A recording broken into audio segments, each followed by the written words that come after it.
أن عبد الله ابن عمر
Assalamualaikum warahmatullahi wabarakatuh.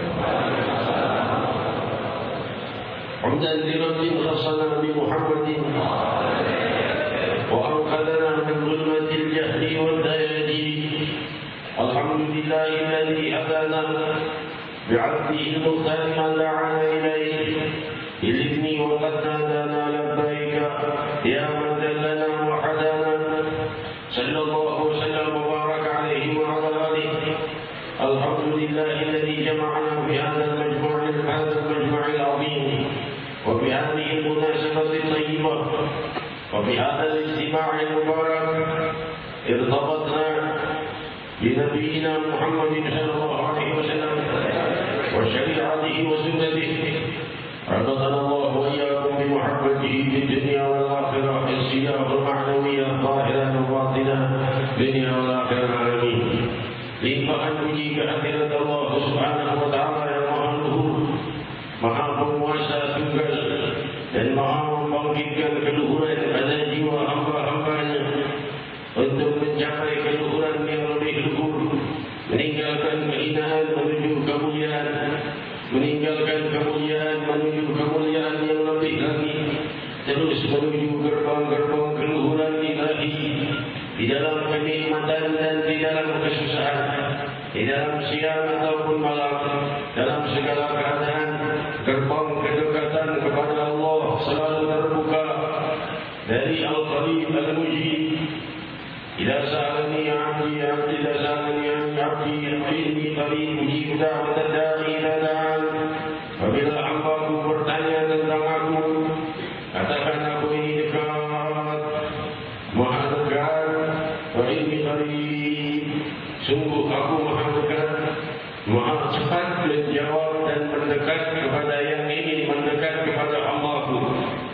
Maha mendekatkan dirinya kepada hamba yang ingin dekat dengan kedekatan yang cepat dan dahsyat, dan Maha cepat kedekatannya mendekat.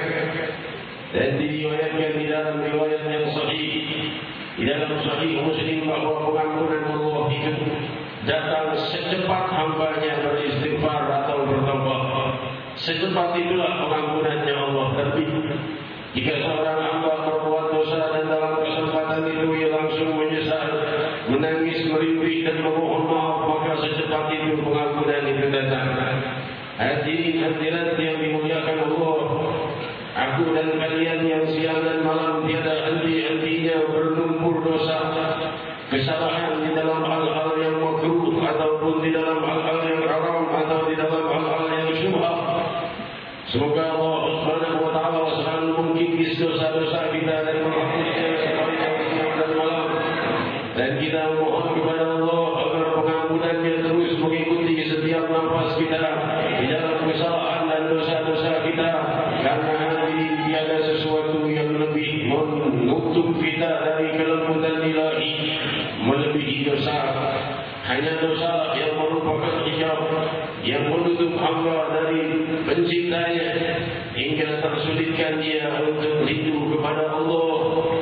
Hadirin hadirat, namun ketika ia sudah muncul keinginan untuk bertaubat dan merasa menyesal dan merasa hina karena telah berbuat dosa,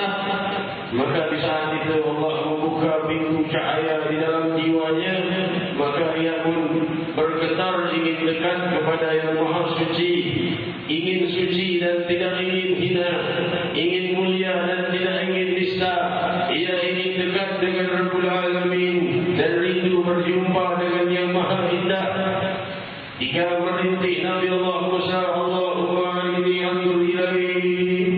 Hai Allah, beri aku kesempatan untuk memandang dan Rabbi. Allah menjawab, Allah fa'innaka lan tarani. Sungguh kau tidak akan mampu melihat aku. Matamu maksudnya, penglihatanmu tak akan mampu melihatku. Falamma tajalla rabbuhu lil jabali ja'alahu dakka fa qarra Musa sa'iqa. Maka ketika Allah membuka tabir cahaya kewibawaannya kepada gunung, maka gunung itu pun lebur dan tidak lagi terlihat. Diriwayatkan di dalam tafsir Imam Ibn Katsir, di dalam tafsir Imam Al-Tabari, di dalam tafsir Imam Qurtubi dan lainnya, bahwa keadaan gunung yang demikian tinggi dan besar itu, ketika Allah menunjukkan cahaya kewibawaannya, maka tiba-tiba gunung itu terpendam ke dalam bumi. Dan diriwayatkan di dalam kutub tafsir, gunung itu terpendam ke dalam bumi dan tidak pernah muncul lagi hingga yaumul qiyamah dari takutnya akan cahaya kewibawaan Rabbul Alamin. Hadirin hadirat yang dimuliakan Allah, diriwayatkan di dalam tafsir Imam Ibn Katsir bahwa Allah menutup zatnya dengan 70.000 hijab, 70.000 tabir, dan setiap tabir itu adalah paduan dari cahaya, kegelapan dan air.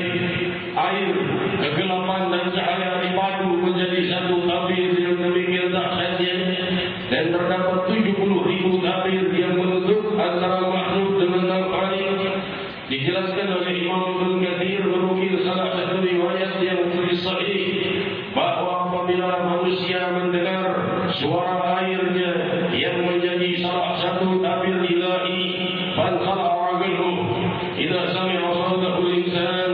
Kalau manusia mendengar suara gemuruh air yang menjadi salah satu tabir yang menutup makhluk dengan Allah dari 70.000 tabir, jika ia dengar suaranya, fanqala'a qalbuhu, maka hatinya akan lepas dan lompat dari tubuhnya, terlempar dari tubuhnya karena takutnya mendengar dahsyatnya gemuruh air dari salah satu tabir yang membentengi 70.000 tabir antara makhluk dengan Al-Khaliq. Hadirin hadirat yang dimuliakan Allah, diriwayatkan di dalam riwayat yang jika tabir itu terbuka satu saja, maka tersingkaplah sedikit cahaya Rabbul Alamin kepada gunung, maka gunung itu lebur dan tidak tersisa dan tidak akan muncul lagi hingga yaumul qiyamah. Dalam riwayat lain, hancur menjadi debu hingga bagaikan mangkok yang mencakup ke dalam bumi karena takutnya kepada cahaya kewibawaan ilahi. Maka robohlah Nabi Allah Musa, faqarra Musa sa'iqa. Hadirin hadirat yang dimuliakan Allah, demikian cahaya keagungan ilahi yang tertutup dengan tabir air, cahaya dan kegelapan.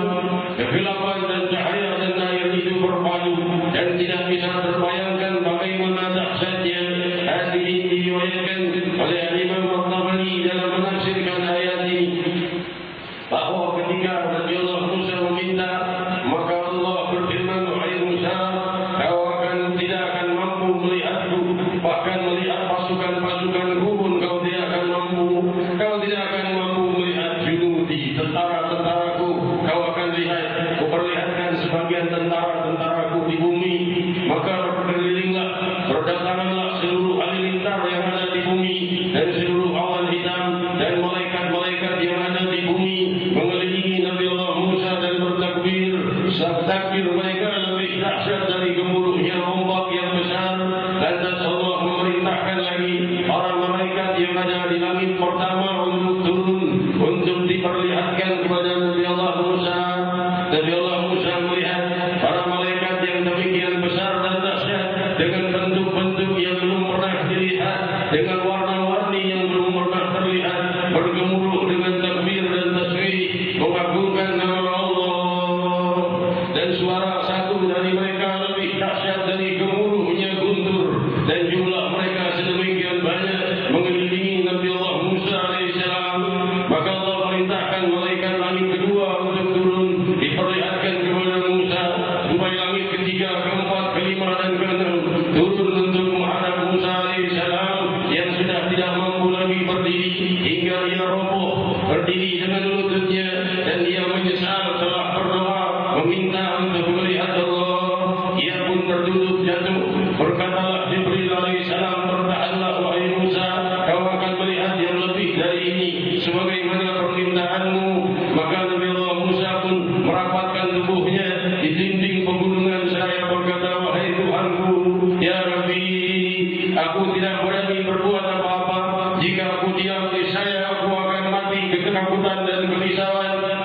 bergerak, aku akan terbentur dengan jutaan triliunan malaikat-malaikatmu yang sedang mengitariku.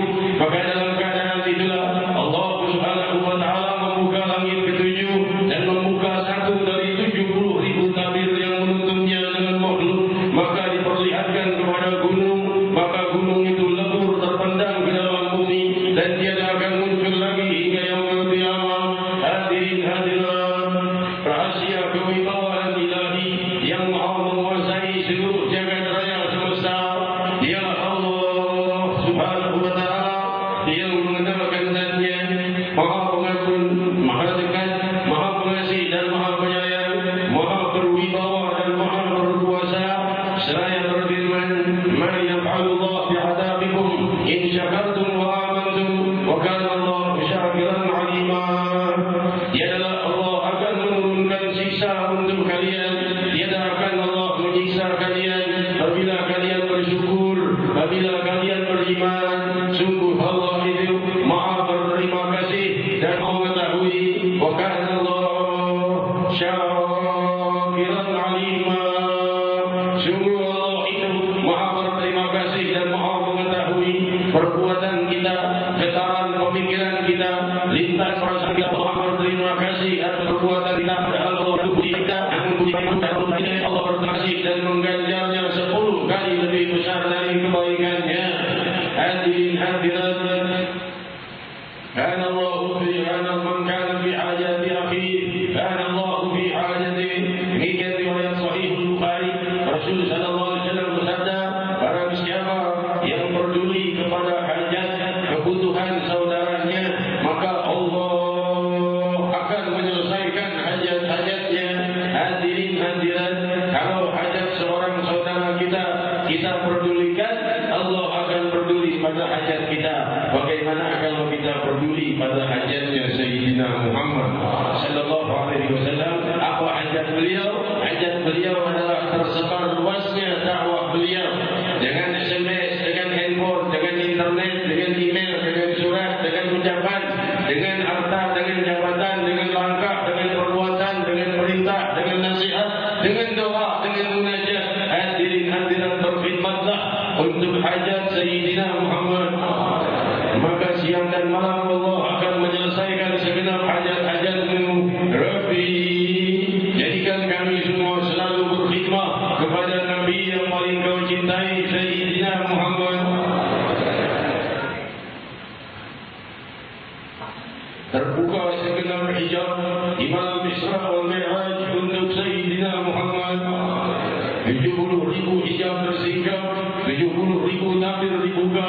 Jibril pun mundur seraya berkata, aku tidak akan meneruskan lagi. Jika aku menerus lagi, aku akan terbakar oleh cahaya Allah Subhanahu wa ta'ala. Allah Subhanahu wa ta'ala membuka 70.000 tabir itu hingga sang Nabi sallallahu alaihi wasallam berhadapan dengan Allah. Thumma dana fakana qaba qausaini aw adna, thumma dana fatadalla. Sangat dekat jarak sang Nabi, lantas semakin dekat kepada Allah Subhanahu wa ta'ala, sebagaimana dijelaskan di dalam kitab Asy-Syifa oleh Hujjatul Islam wa Barakatul Anam Al-Imam Qadhiyat alaihi rahmatullah, bahwa Allah Subhanahu wa ta'ala berfirman kepada sang Nabi sallallahu alaihi wasallam ketika Allah dan Rasul sallallahu alaihi wasallam melihat langit yang demikian dahsyat gemuruhnya para malaikatul mukarramin bertasbih kepada Allah. Langit kedua, ketiga, keempat, kelima, ketujuh terus Nabi berjumpa dengan para rasul dan berjumpa dengan para malaikat dan disambut di setiap langit oleh para malaikat sampailah kepada muntahal khalaiq, akhir dari seluruh makhluk yang tidak bisa menembus batas itu, dan beliau pun menembusnya. Dan di saat itu hilanglah semua suara, inqata'atil aswar wa inqata'atil manazir. Tidak lagi mendengar suara, tidak lagi melihat sesuatu bentuk pemandangan. Dan di saat itulah Allah berhadapan dengan Rabbul Alamin Subhanahu wa ta'ala. Aku mendengar suara yang sangat berwibawa namun penuh dengan kelembutan. Liyaqta'uka ya Muhammad, udnu ya Muhammad, liyaqta'uka ya Muhammad. Mendekat wahai Muhammad, dan disingkirkan ketakutanmu wahai Muhammad. Maka beliau bersujud mengucapkan kalimat tahiyat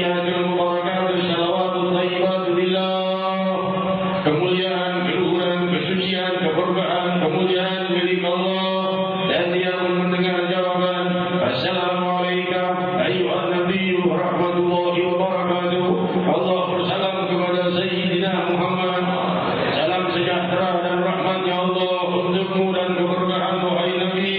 Dan Nabi menjawab, Assalamualaikum wa ala ibadillahi shalihin. Salam sejahtera untuk kami, yaitu aku dan umatku, wa ibadillahi shalihin, dan para hamba Allah yang saleh, yaitu para nabi dan rasul dan para malaikat. Rasul membawa seluruh nama malaikat dan nama umatnya untuk mendapatkan dan termuliakan dan terikut sertakan dengan salamnya Allah kepada beliau. Salam sejahtera untukmu wahai Nabi. Rasul membagikan salam itu kepada seluruh para nabi dan rasul, malaikat dan umatnya dengan memberikan jawaban Assalamualaikum. Salam sejahtera untuk kami, bukan untukku, untuk kami dan para hamba Allah yang saleh. Salam sejahtera untuk kami berarti aku dan umatku dan hamba Allah yang saleh, para nabi dan rasul dan para malaikat, semuanya dibawa oleh Rasul di dalam keagungan salamnya Allah Subhanahu wa taala. Oleh sebab itulah pantas kita selalu bersalam kepada Sayyidina Muhammad. Oleh sebab itulah merupakan rukun di dalam salat kita bersalawat dan bersalam kepada Sayyidina Muhammad. Kabar yang kita ucapkan di dalam tahiyat itu adalah rahasia kemuliaan Mi'raj di saat terbukanya 70.000 tabir Rasul berhadapan dengan Allah. Ucapan yang diucapkan antara Allah dan Rasulnya itulah yang kita ulang-ulang di saat kita sholat. Betapa agungnya sholat itu. Allah Subhanahu wa taala berfirman, "Man kana yuridu thawabad dunya fa indallahi thawabud dunya wal akhirah." Barang siapa yang menghendaki dan menginginkan balasan di dunia atas amal pahalanya, dia ingin kesuksesan di dunia, kemakmuran di dunia, kebahagiaan di dunia, Allah mengatakannya agar niatnya dia sempurnakan. Fa indallahi thawabud dunya wal akhirah wa kana Allahu sami'an basira. Sungguh Allah itu memiliki balasan dunia dan akhirat, bukan akhirat saja. Jadi hadirin hadirat, sungguh orang-orang yang beramal saleh dan mengikuti tuntunan keluhuran sang membawa keluhuran dari yang maha luhur, maka ialah yang akan mendapatkan balasan kemuliaan di dunia dan akhirat. Demikian janji Rabbul Alamin Subhanahu wa taala. Namun mengenai ajakan-ajakan syaitan itulah yang membuat kita terjauhkan dari keluhuran. Allah berfirman, "Syaitan ya'idukumul faqra wa ya'murukum bil fahsya wallahu ya'idukum maghfiratan minhu wa fadla wallahu wasi'un 'alim." Sungguh syaitan itu mengajak dan menuntun kepada kesusahan, kepada kefakiran. Orang sudah susah ingin dipersusah oleh syaitan supaya makin susah. Dan dia pula mengajak dan memerintah kepada kejahatan, ya'murukum bil fahsya wallahu ya'idukum maghfiratan minhu wa fadla. Kalau sudah terjebak oleh ajakan syaitan, Allah mengajakmu kepada pengampunan di sisinya dan anugerah-anugerahnya. Dan Allah itu maha luas dan maha mengetahui, maha luas pemberiannya, maha luas anugerahnya, maha mengetahui kebutuhan kita. Hadirin hadirat yang dimuliakan Allah, pada hakikatnya kekayaan dan kemiskinan bukanlah ukuran senang dan susah, bukan ukuran kenikmatan dan kesedihan. Kenikmatan dan kesusahan bukan diukur dengan kekayaan dan harta. Karena apa? Karena jika Allah Subhanahu wa taala mencabut kenikmatannya, sang pemilik harta itu akan merasa lebih susah dari orang yang miskin. Banyak orang-orang yang sudah berluap harta, banyak harta, kaya raya, tapi dia tidak bisa makan hidangan itu. Di rumahnya AC, di mobil AC, di kantor AC, akhirnya makan ini tidak boleh, makan nasi tidak boleh, makan ini daging tidak boleh, makan ini tidak boleh, makan itu tidak boleh, manis-manis tidak boleh, harus pahit-pahit, terus makin besar. Dia mengiring dengan para petani, para kuli, enak sekali makan semuanya, 3 hari sekali makan nasi sebanyak-banyaknya dengan semua lauk yang dia inginkan. Dia tidak sakit apa-apa, ini dia ingin makan makanan itu, tapi dia tidak boleh menyentuhnya. Dia menyentuhnya, gula darahnya naik, daya darah tingginya naik, kolesterolnya naik, dan lain sebagainya. Dia di penjara padahal dia dalam kaya. Namun orang yang susah melihat orang kaya dengan nikmatnya, enak sekali, tidak kepanasan pagi, siang, sore, malam, selalu di dalam air conditioner, di dalam AC-nya, di dalam sejuknya. Kita kepanasan siang, kepanasan malam, malam diserang nyamuk, siang diserang lalat, terus-terusan kita dalam kesusahan. Padahal kesemuanya dalam kehidupan kesusahan jika tidak diberi kenikmatan oleh Allah. Jika Allah beri kenikmatan, orang yang di dalam penjara juga bisa tertawa tertawa. Orang yang dalam kemiskinan gelandangan di jalan pun bisa tertawa dan tersenyum. Demikian hadirin hadirat yang dimuliakan Allah. Kenikmatan yang diberikan oleh Allah adalah sempurna, yaitu kecukupan. Jika ia membutuhkan hajat, dicukupi oleh Allah. Apalagi yang ia butuhkan selain hajat. Kalau hajatnya dikabul, diberi oleh Allah sebelum ia meminta. Allah kabulkan hajatnya, belum ia minta, sudah diberi hajatnya oleh Allah. Hadirin hadirat, apalagi yang dia butuhkan selain terus mendekat ke hadirat Allah. Ini alasan Allah untuk para pengikut Sayyidina Muhammad.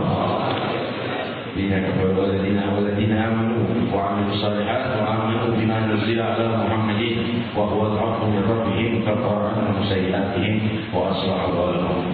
Mereka-mereka yang beriman, beramal saleh dan mengikuti apa-apa yang dibawa oleh Sayyidina Muhammad SAW, dan beliau itu al-haqqu min rabbihim, beliau itu adalah kebenaran dari Tuhan mereka. Kaffara anhum sayyi'atihim, Allah hapuskan dosa-dosa mereka dari mereka, dan Allah aslaha balahum, dan Allah perbaiki keadaan. Apakah keadaan dunianya, keadaan akhirat. Akhiratnya masih berantakan, Allah yang perbaiki. Nafkahnya masih berantakan, Allah yang perbaiki. Keluarganya berantakan, Allah yang perbaiki. Usahanya berantakan, Allah yang perbaiki. Jasadnya berantakan, Allah yang perbaiki. Wafatnya Allah pula yang mengurusnya. Ruhnya Allah yang mengurusnya. Surganya Allah pula yang menyiapkannya. Demikian para pecinta Sayyidina Muhammad. Semoga Allah menjadikan bulan kalian di antara mereka di dunia dan akhirat dengan seindah-indah dan pemeliharaan Allah Subhanahu wa taala dan bimbingan Allah Subhanahu wa taala. Hadirin hadirat, sampailah kita pada hadis mulia ini di mana Rasulullah SAW dikatakan oleh Sayyidina Abdullah bin Umar radhiyallahu anhu wa ardhahuma.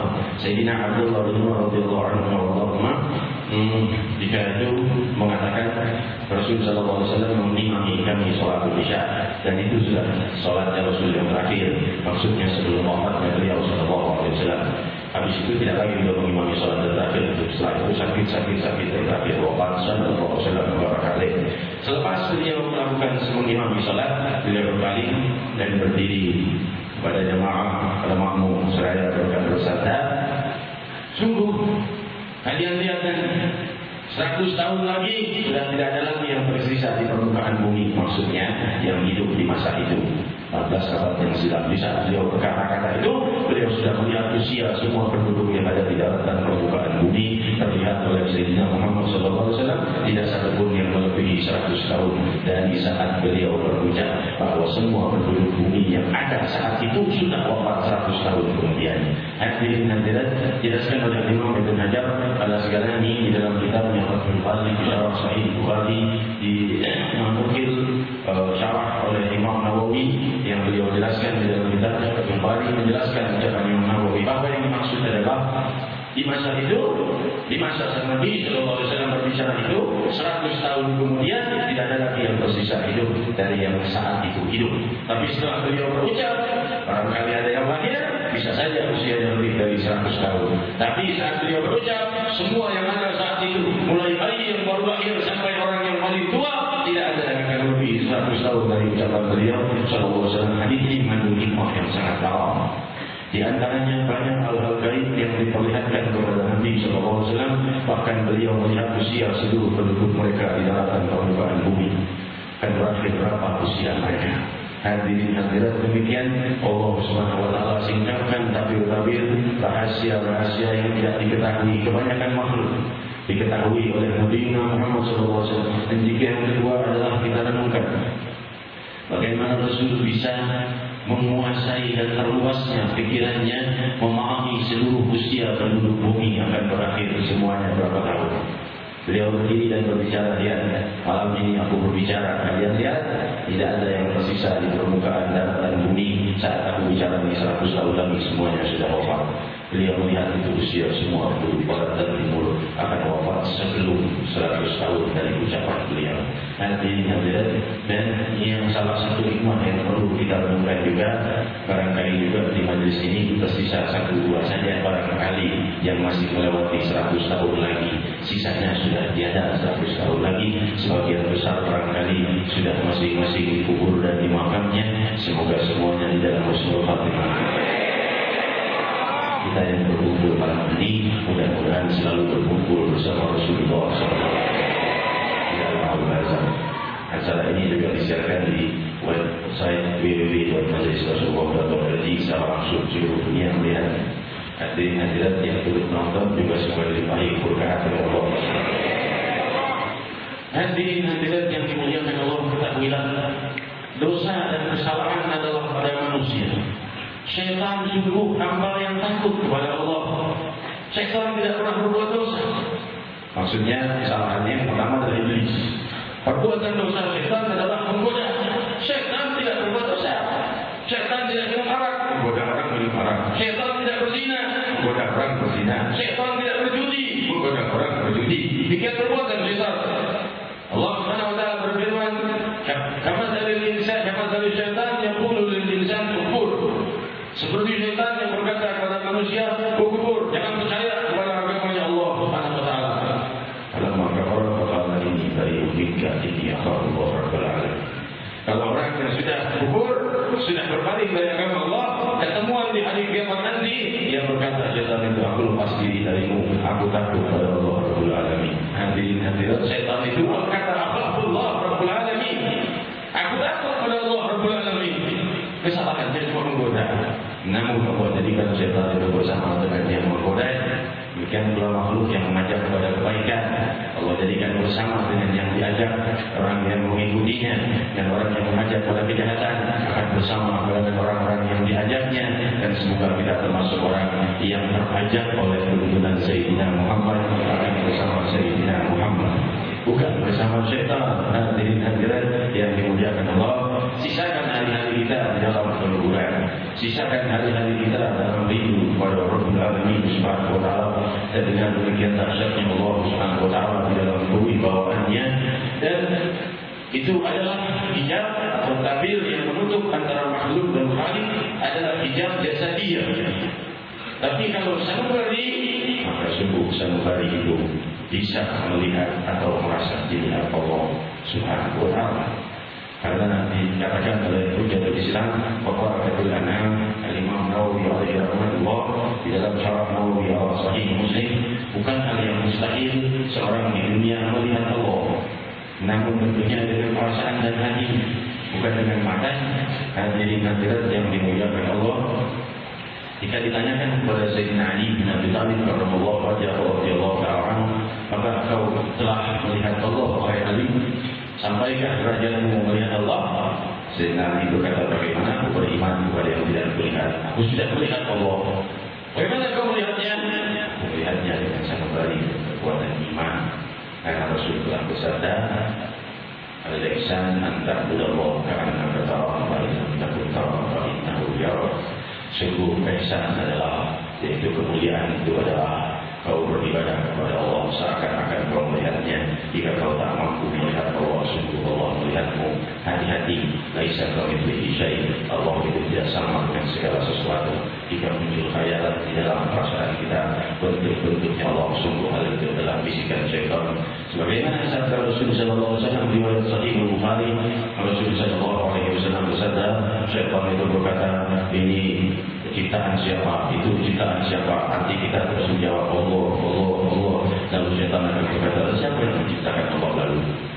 Maka Rasul berkata, jika kalian sampai pada pertanyaan seperti itu, Bismillah, maka berlindunglah kepada Allah, karena itu sudah berada di jurang kekufuran. Hadirin hadirat yang dimuliakan Allah, hati-hati dengan lintasan perasaan keraguan kepada Allah. Jangan diteruskan lagi, bohong setan itu yang membisikkan. Jangan dengar lagi, ya Allah itu ada sebelum segalanya ada. Sejak kapan? Pertanyaan yang muncul. Sejak kapan Allah itu ada? Lebih dulu ya, sejak kapan? 1000 tahun alam semesta sudah ada. Berarti sejak kapan Allah ada? Maka ada begitu saja. Dijawab pertanyaan yang mudah, Allah itu ada sebelum kalimat kapan itu. Gampang saja jawabannya. Allah ada sebelum kalimat kapan ada. Orang-orang menanya kapan Allah ada, kalimat kapan belum ada, Allah sudah ada. Jadi Allah tidak bisa terikat dengan kalimat kafar. Kalimat kafar tidak bisa mengikat Allah. Hadirin hadirat yang dimuliakan Allah, karena kalimat kafar yang ditanyakan adalah waktu dan ketepatan. Sedangkan Allah lah yang menciptakan waktu. Allah yang menciptakan waktu dan menciptakan kalimat kafar. Hadirin hadirat, bagaimana kalimat kafar ingin mengikat Allah? Tidak bisa. Hadirin hadirat yang dimuliakan Allah, demikianlah Allah Subhanahu wa taala yang Maha Luhur membukakan bagi kita rahasia kemuliaan setiap waktu dan saat. Muncul pertanyaan kepada saya tentang foto-foto para wali Allah, bagaimana hukumnya. Ini perlu dijelaskan, sebenarnya saya menjelaskan dari beberapa minggu yang lalu, tapi tidak ada kesempatan. Malam ini ada kesempatan kalau kita jelaskan bahwa Rasul sallallahu alaihi wasallam bersabda, diriwayatkan dalam Sahih Bukhari, bahwa wahai Umar, apabila syaitan berhadapan denganmu, idza laqiyaka syaitan fasalaka fajran ghayra fajik. Jika syaitan itu berhadapan jalan denganmu, maka dia akan cari jalan dari bukit lain, melarikan diri, menghindar dari Sayyidina Umar bin Khattab radhiyallahu anhu. Diperkuat dengan riwayat lain, syaitan yatafarraq min dhillil mar, bahwa syaitan itu lari bercerai-berai dengan bayangannya Sayyidina Umar bin Khattab radhiyallahu anhu. Dijelaskan oleh Hujjatul Islam wa Barakatul Anam Al-Imam Nawawi, Imam Ibnu Hajar Al-Asqalani di dalam Fathul Bari Syarah Sahih Bukhari, bahwa tidak hanya Sayyidina Umar yang mencapai derajat ini, tapi banyak dari para sahabat dan banyak pula dari para imam, para tabi'in dan para imam-imam selanjutnya yang mencapai derajat ditakuti oleh syaitan. Berlandaskan dalil firman Allah, inna ibadi laisa laka alaihim sultan. Wahai syaitan, hamba-hambaku yang saleh kau tidak mampu untuk mengecohnya. Ini menunjukkan bahwa tidak hanya Sayyidina Umar bin Khattab radhiyallahu anhu, tapi hamba-hamba Allah yang saleh. Sedangkan pula dilandaskan dengan sabda Rasulullah SAW, riwayat Imam Bukhari di dalam kitabnya Adabul Mufrad, bahwa Rasulullah SAW bersabda, ala unabbiukum bi khiyarikum, maukah aku kabarkan kalian dengan tentang orang-orang yang terbaik di antara kalian? Para sahabat menjawab, bala ya Rasulullah, betul ya Rasulullah, kami ingin dengar siapa orang-orang yang terbaik di antara kami. Rasul berkata, menjawab, bila ruku dzikirullah, jika dilihat wajah mereka membuat kalian mengingat Allah Subhanahu wa taala, membuat kalian ingin dekat pada Allah, membuat kalian malu kepada Allah, membuat kalian berat berbuat dosa. Wajah-wajah seperti itu adalah wajah orang-orang yang terbaik di antara kalian. Hadirin hadirat, lalu bagaimana dengan foto para salihin? Kita tidak bicara foto para salihin. Segala sesuatu yang bisa membuat kita semakin dekat atau membuat kita ingat pada Allah, maka hal itu baik dipandang. Bagaimana dengan Ka'bah? Mana yang lebih afdal, bangunan batu atau wajah seorang yang saleh? Tentunya wajah orang yang saleh lebih afdal. Hadirin hadirat yang dimuliakan Allah, sebagaimana Hajarul Aswad, ketajam fotonya Hajarul Aswad. Batu, Sayyidina Umar bin Khattab radhiyallahu anhu berkata, innaka hajarun la tadur wa la tanfa. Lama kepala Rasulullah, apa kepala? Kalau seandainya Rasul tidak menciummu, aku tidak akan menciummu. Kamu hanya batu, tidak bisa beri mudarat dan manfaat. Hadirin hadirat, tidak ada orang saleh. Mereka adalah ya Allah turunkan malaikat dengan keberadaan mereka. Mereka yang di mana mereka berada, tatanazzalu alaihimul malaikat. Allah turunkan malaikat di mana para salihin itu berada. Hadirin hadirat, boleh dibuktikan orang-orang yang asyik hadirnya di maulid Nabi SAW dan bersih dari makanan yang syubhat tidak akan melihat jin yang menakutkan, syaitan jin menakutkan, tidak akan dia melihatnya. Bukan dia tidak bisa melihat, tapi jin dan syaitan tidak mampu dan tidak berani memperlihatkan dirinya kepada mereka, karena diikuti para malaikat. Jangankan memperlihatkan diri, jin dan syaitan yang nyumput. Ya, kalau seorang yang terus makan haram, orang yang jarang zikir, jarang sholat, jarang hadir maulid Nabi SAW, terus muncul setan bentuk ini, bentuk itu, bentuk lainnya, bentuk yang aneh-aneh, rambutnya panjang, inilah bentuk orang tua, bentuk nenek, bentuk kakek, bentuk bayi, bentuk anak kecil, bentuk lainnya, supaya orang takut. Tapi kalau dia orang yang beriman, dia mencintai Sayyidina Muhammad SAW, cahaya para malaikat yang mukarrabin mengelilinginya, jin tidak berani memperlihatkan wujudnya, mendekat pun tidak berani. Hadirin hadirat, sampaikanlah dirimu pada derajat itu, kau akan tenang dari semua gangguan. Di saat kau bersama Allah, yaqulullah min kulli syai'. Jika seorang hamba sedang berzikir mengingat Allah, sedang dia asyik kepada Allah, Allah jaga dia dari segala sesuatu. Hadirin hadirat yang dimuliakan Allah, betapa Oleh sebab itu wajah-wajah mereka dipajang. Al-Imam Ibnu Hajar Al-Asqalani dalam Fathul Bari Syarah Sahih Bukhari mensyarah mencantumkan satu riwayat yang ketiga bahawa Sayyidatina salah satu istrinya Rasulullah sallallahu alaihi wasallam, Sayyidatina Safiyah radhiyallahu anha, salah satu istrinya Rasul sallallahu alaihi wasallam di dalam Fathul Bari, jika ia didatangi oleh salah seorang sahabat, maka dia berkata, Ummul Mukminin radhiyallahu anha, kamu lihat wajahnya Rasulullah. Istrinya Rasul tidak bertanya, ya Ummul Mukminin, sifili wajah Rasulullah sallallahu alaihi wasallam, sifili wajah Rasulullah sallallahu alaihi wasallam. Coba aku ini tidak sempat melihat indahnya wajah Rasulullah sallallahu alaihi wasallam, masih kecil waktu Rasulullah sallallahu alaihi wasallam wafat. Coba gambarkan kira-kira wajahnya seperti apa. Maka berkatalah Ummul Mukminin radhiyallahu anha, kalau ingin melihat wajahnya Rasulullah sallallahu alaihi wasallam, ingin kaya keluarkan cermin buat mengaca itu, cermin kecil dikeluarkan. Ini riwayat dalam Fathul Bari oleh Imam Ibnu Hajar. Itu di situ tergambarkan wajah Rasulullah sallallahu alaihi wasallam. Cermin itu ketika dipakai bercermin oleh Rasulullah, maka cermin itu tidak mau lagi memunculkan bentuk yang lainnya kecuali perekam wajah Sayyidina Muhammad sallallahu alaihi wasallam. Cermin itu tidak mau lagi menangkap pemandangan yang lain selain wajah Muhammad Rasulullah. Kata mungkin aku kalau dulu Rasulullah, aku buka dan lihat cermin ini terlihat wajah Rasulullah sallallahu alaihi wasallam. Kita tidak bisa melihat wajah Rasulullah. Maka wajah orang-orang yang dicintai oleh Rasulullah para salihin, dipajanglah foto para salihin, para awliya. Hal itu mengingatkan kita kepada Allah, bukan membuat kita musyrik, membuat kita makin taat. Hadirat cuma syaitan tidak suka, karena syaitan bermakna melihat wajah-wajah mereka. Makanya syaitan berkata musyrik kudus, disingkirkan fotonya. Kalau foto artis pajang di rumah, apa? Kalau foto gedung-gedung mengingatkan kepada dan keduniawian, pajang apa? Foto apa? Harley Davidson dengan motor besarnya, pajang. Baik musyrik, baik kudus. Para salihin musyrik kudus. Hadirat ini ajaran musyrik atau ajaran syaitan? Nanti tentunya logika sudah bisa menjelaskannya. Saya tidak berpanjang lebar meneruskan. Semoga Allah Subhanahu wa taala memuliakan kita dalam hubungan dengan Allah Subhanahu wa taala, terus memberikan keindahan zatnya kepada sanubari kita hingga kita selalu merasa dekat kepada Allah. Rabbi singkapkan 70.000 tabir yang menutup antara makhluk, antara kami dengan dirimu. Bukakan seluruh tabir itu untuk sanubari kami hingga kami selalu asyik dan rindu padamu. Kami mendengar dari sang Nabi sallallahu alaihi wasallam, barang siapa yang rindu berjumpa dengan Allah, Allah rindu berjumpa dengannya.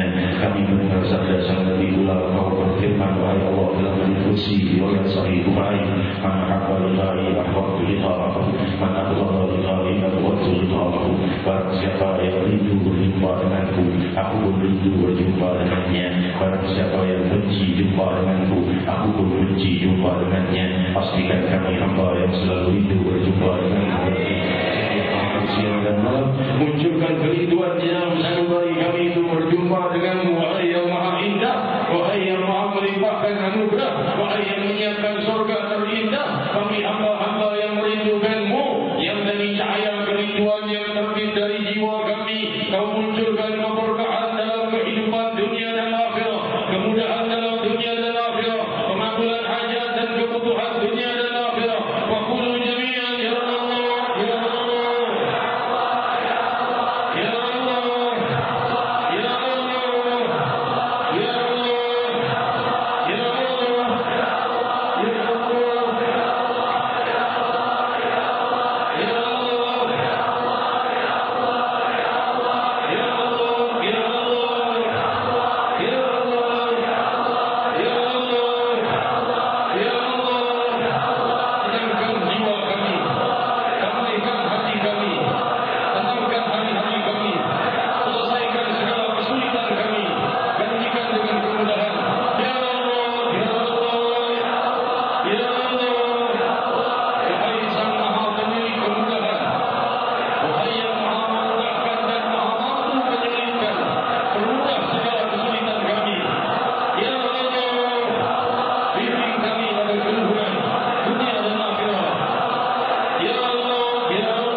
hadirin hadirat kita terus berdoa untuk kesuksesan acara Rabu kita 17 Juni bersama guru mulia muslim dan ulama Al-Habib Muhammad Habib. Semoga acara ini sukses.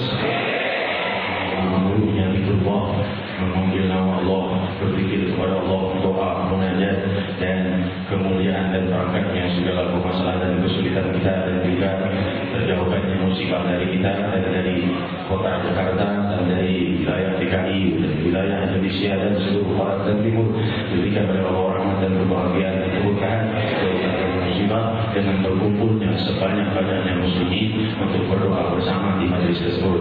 Hadirin hadirat saya mohon yang tidak ada betul jangan berdiri dulu, jangan pulang dulu sebelum acara selesai, karena malaikat belum kemana-mana masih di sini. Mana kawan malaikat belum jalan, kemudian jalan dulu.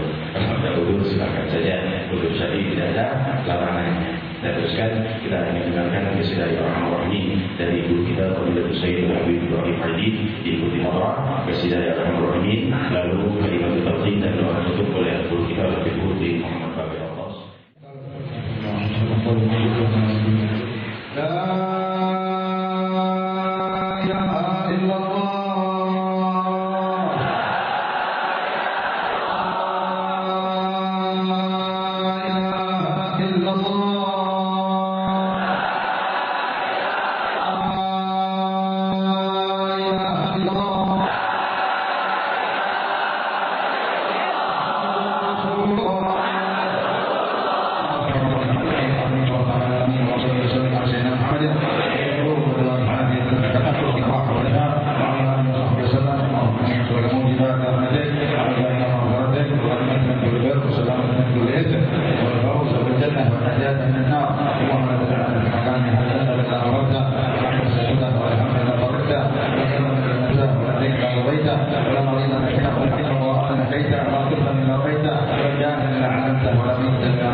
ويسرتها برحمتك يا